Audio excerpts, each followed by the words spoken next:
দিদি, আমার মেয়ে কি বলছে? বলছে কি, তুমি তো ইনস্টাগ্রামে পুরো ভাইরাল হয়ে গেছো। আমার রেপুটেশন দেখেছিস আমার? লাইট নেভাতে গিয়ে ওয়াইফাই সুইচটাকে অফ করে দিয়েছিলাম।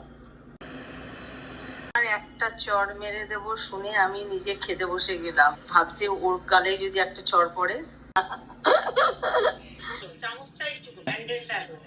আমি আবার তোদের জন্য একটু ফুল নিয়ে আসলাম, শঙ্কর প্রবচনের কাছে তো বলে আসলাম, মিমি 1 কাপ চাল হলে 2 কাপ জল। আজ আমি কত পদ্ম ফুটিয়েছি জানিস? মাথাটা নিচু কর, চাপা ঢাকা দিয়ে দিয়ে কষতে হবে প্রথমে। কি এটা? তরমুজ কিনছিস না কেন? এটুকুনি ডাল আর ব্রোকলি খেয়ে হয়ে গেল। সিঁদুর কৃষ্ণার ছেলে অবশ্য 30 কমপ্লিট হয়েছে। জুন, তুই আসলে একবার ওখান থেকে লস্যি খাওয়াবো। এইটুকুনি ভিডিও আমি বলেছি, তুই খাওয়াবি না? ইচ্ছা হবে না। একটা চড় মারবো কিন্তু, বন্ধ কর।